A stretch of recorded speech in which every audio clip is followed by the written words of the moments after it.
Hey guys, this video is about how I installed a Heatercraft Sport 200 heater kit in my 1984 Mastercraft, and just figured I'd share with you guys some of the things I've learned along the way and how I did it.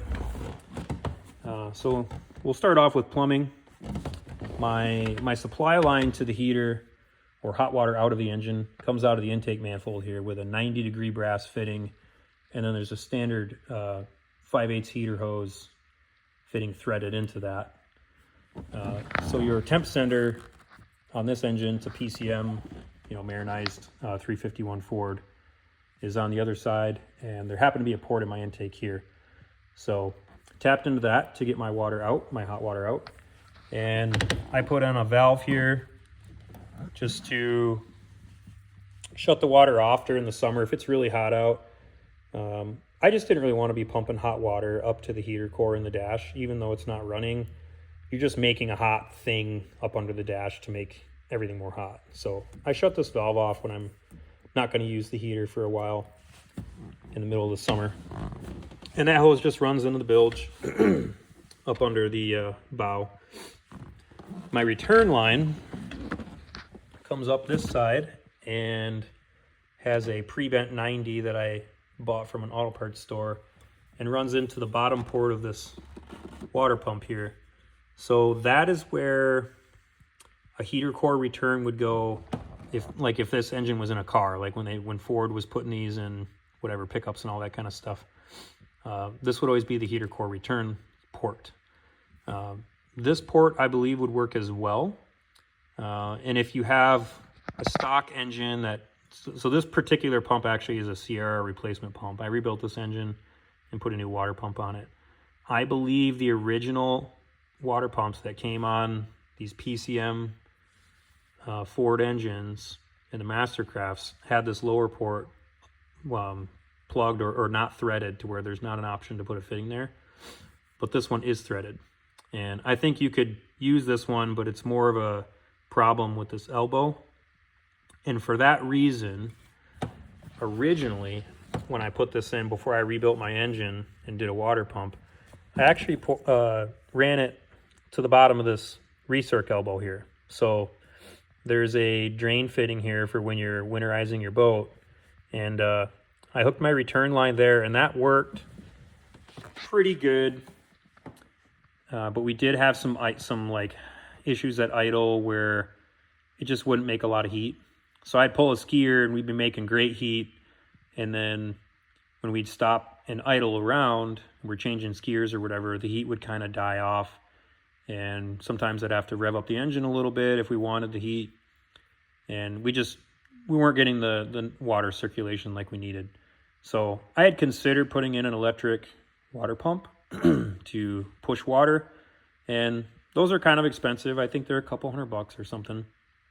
And then I wound up rebuilding this engine and did the replumb when my new water pump had that port available. And since I've ran the return line to here, at idle we have pretty good heat. It's much improved from when I had it here.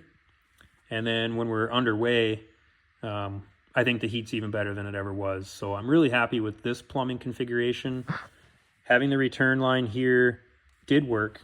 But just know that if you're idling around, you're not going to have great heat, and you may need to do an electric recirculation pump or do something different. So something to think about. And then, yeah, so we did the Heatercraft Sport 200 kit. So it has two outlets. So the one I did right here, this is a pull-out tube. And I mounted it right there because I wanted it to blow across here where everybody's feet typically are when you're in the observer seat. And here, I'll pull this seat cover off. You can also see some of the space constraints. So these tubes are kind of big. If I were to have tried to put it over here, it kind of would have been, where our fire extinguisher normally is. I could have moved that, obviously. But then your battery's also here, so that's a consideration. I really like putting it here. This pulls out, I think it stretches out to 6 feet, something in that range. And it's plenty of length to heat up your observers. You throw a towel over a couple people, and that one heat tube is enough for everybody. Or you can just have your feet get warm, which is kind of the main thing we use it for, is warming up our feet after cold water ski runs.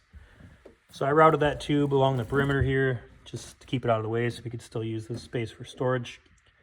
Screwed down a couple of zip ties that also had screw tabs on them. And then my heater box is directly behind where the bow vents come down into the bilge. So screwed that down to the floor and ran the plumbing to it. And we don't get up in the bow much here. It's really just for emergency flotation storage. And then we have like an old spare rope there that we really don't use.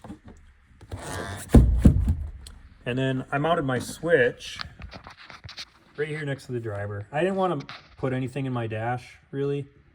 And this was really convenient.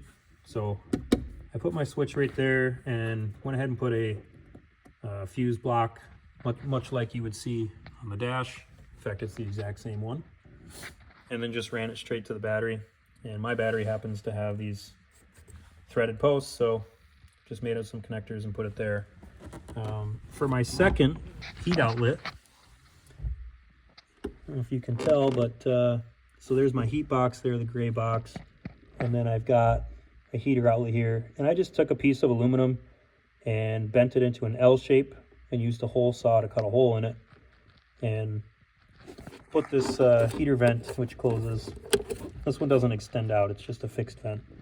So put that in that bracket, one screw to the floor, and that blows across your foot plate for the driver, and it really does a good job of heating up the driver's feet. And if you're really not getting enough, you can always drape a towel over your feet and over that heat vent and get yourself some even more heat. So that's basically it. Hopefully that helps some of you guys. And if you want to know more and have any questions, feel free to post in the comments. And like I said, this is a Heatercraft Sport 200 kit.